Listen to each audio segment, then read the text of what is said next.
Tonight, a Pierce County mother is taking her fight for answers another step forward. She learned disturbing details about the death of her son from a King 5 investigation in April. Chris Ingalls reports the latest developments in his ongoing series, Sobriety for Sale. A former chain of drug treatment centers in Pierce County, Rainier Recovery, now faces a lawsuit.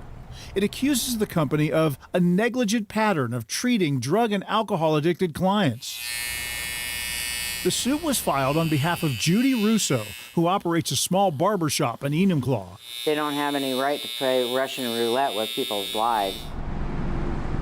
That's the game she now believes Rainier Recovery played with her son's life in the months before he died at her home from a fentanyl overdose last year. So we're just going to walk right back there, okay? Judy knew that a lawyer sent her son, Brett Ryan, to Rainier Recovery after this lapse in his sobriety, a DUI charge in 2023.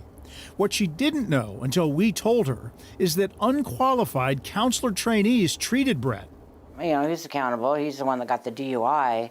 But it shouldn't have been a death sentence. The company engages in corrupt practices, according to a state investigation of Rainier Recovery last year that said Brett and other patients received little actual treatment. I could see that he was grossly neglected.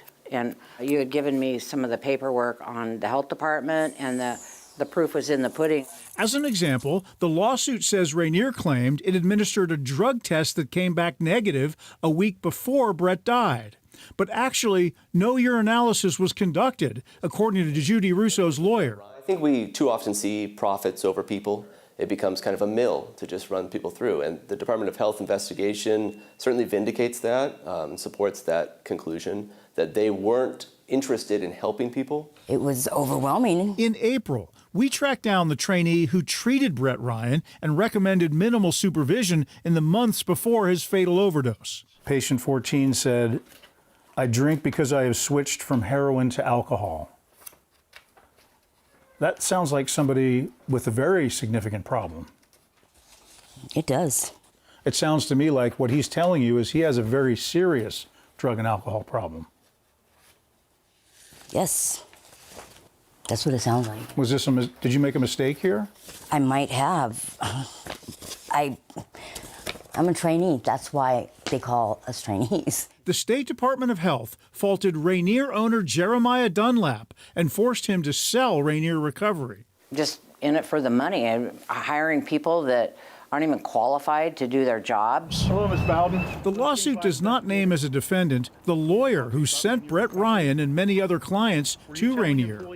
Department of Health records say Barbara Bowden had a deal with Rainier's owner to get favorable treatment recommendations, hopefully resulting in minimal sentences for alcohol and drug crimes for her clients. Were you telling employees there to alter evaluations, ma'am? Barbara Bowden, a longtime DUI attorney, did not respond to our most recent messages for a comment. Judy Russo's lawyer says Bowden, the lawyer, is not a defendant because their lawsuit focuses on the lack of treatment at Rainier. However, 10 years ago, our Sobriety for Sale series reported on state evidence showing that Bowden was doing the same kind of thing at a half dozen other treatment clinics in Pierce County that were shut down by the state. And Chris, you said the owner was forced to sell his clinics. Was that the only penalty? For the most part, Maddie, it was. I mean, Jeremiah Dunlap still has his state counselor's license. And last month, the state denied a license for a proposed treatment center in Gig Harbor, saying that Dunlap was behind it, even though someone else was listed on the paperwork, the application. And that would have been a violation of his agreement not to open any new clinics. Dunlap has previously told us that he's done nothing wrong. A little convoluted. Can't wait to see what you come up with next. Yeah. Thank you, Chris.